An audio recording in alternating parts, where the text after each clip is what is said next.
Yeah, you're right. Every dog's got a story, and it's usually personal. So for me, it started with my eldest son. So, like any other, he was 3 years old at the time, and like any other dog, your kids spend a lot of time in your practice because it's natural. You're a small business owner, you spend a lot of time there. And he was in my office, and he was playing around with the exam chair, and he jumped on the exam chair, and I said, "Wait a minute, let me check something." Turned off the lights, brought out my retinoscope. I was going to read him very quickly, expected to see plano. Remember, he's 3 years old, expect to see plano. And Matt, I had no reflex. I don't know if you know what that means, but that means there's a high script somewhere there. Like there was no Mm. reflex coming at me. And I'm looking at my retinoscopy and retinoscope, and I said, wait, maybe this like the mirror went out or something like that. And I tried, still nothing. And I went to another room, grabbed another one, still nothing. Then I grabbed my lens bars, and I'm reading my son, and -1, -2, -3, -4, -5, -6, -7. I started seeing a reflex.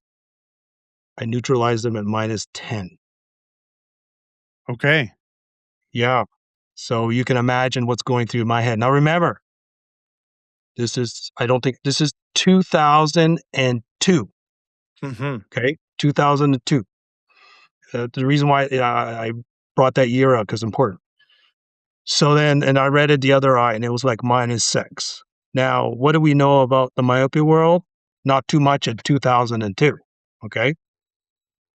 So I call my wife. I don't know if you know, but my wife's a pediatrician. She's at the Oh, hospital here, SickKids in Toronto. So I call my wife and I go, "You're not going to want to hear this, but Jonathan's like a -10." And my wife's a high myo, so she knows what that means. And she goes, "No, you probably didn't do it right." I go, "I hope I didn't do it right."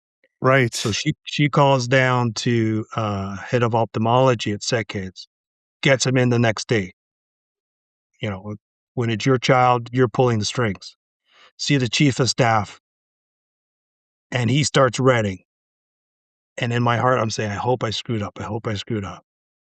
And I see him move the lens bars, and I go, "Oh no." What I got is right. He's going to be a -10, -6. So, it's kind of like, oh, I didn't screw up as a doctor, but as a parent, I didn't want to see this being sort of verified and confirmed. So then he confirmed the prescription, wrote out the script. We had a conversation. What do we do?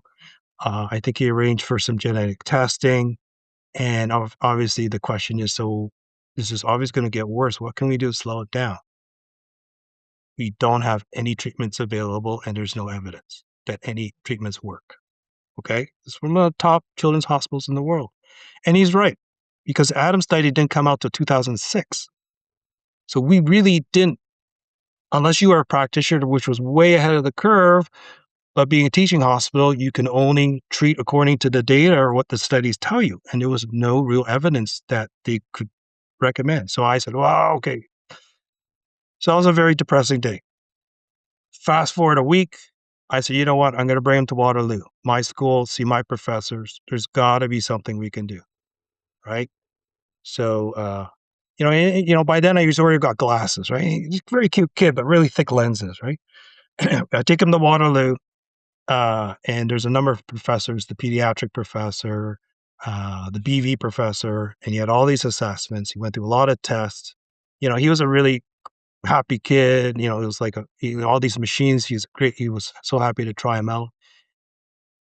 And it was the same conclusion. There's really not too much we can do. We can do some therapy to make sure he doesn't become amblyopic, but there's really nothing we can do to curb the myopia. And that kind of, here we are. And then on the way home, because Waterloo's an hour drive from where we live, my wife looks at me and she goes, "This is your wheelhouse. You better fix this." Right? She's Wow. not, she's not I, right? She goes, "This is your wheelhouse. You better fix this." And and prior to that, man, I did no myopia management. Like I was general practice and I was happy and that's all I wanted to do. Right. And I said, okay, now I've got to start. And at that time, if you did a Google search, like, it was almost 0, like, almost not like, nothing comes up, right?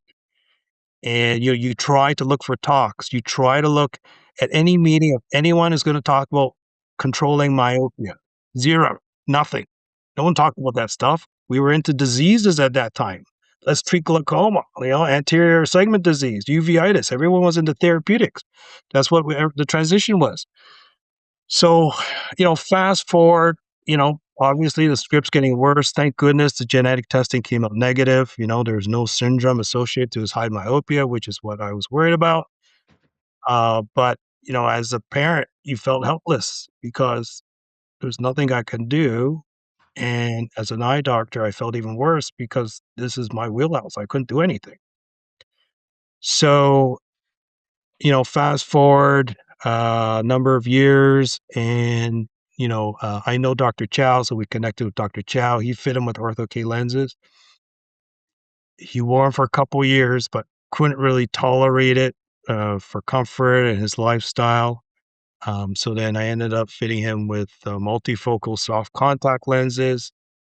I think we even tried atropine at one time, but side effects. And by then he's in high school. I just started high school.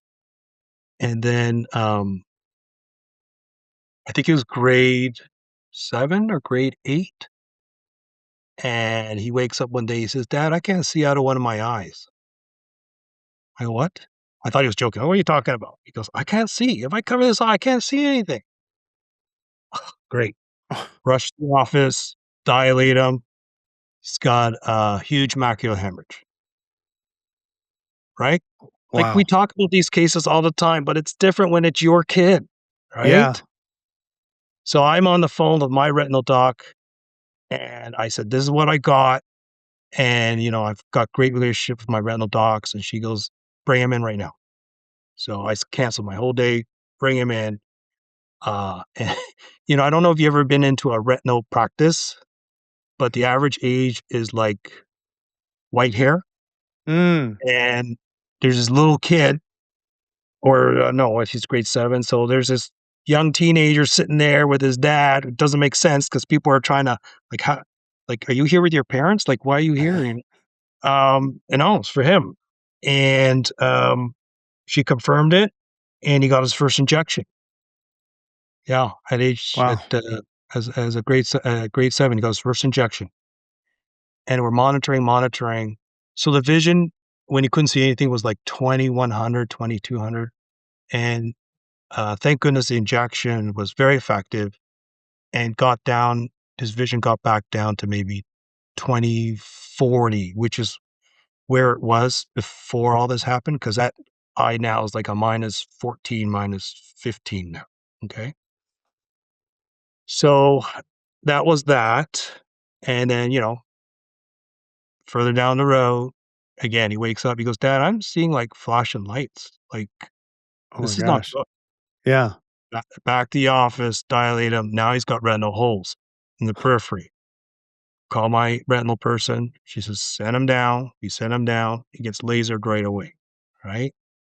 Um, so how old is this guy? 13 now? 14? Yeah, 13, 14.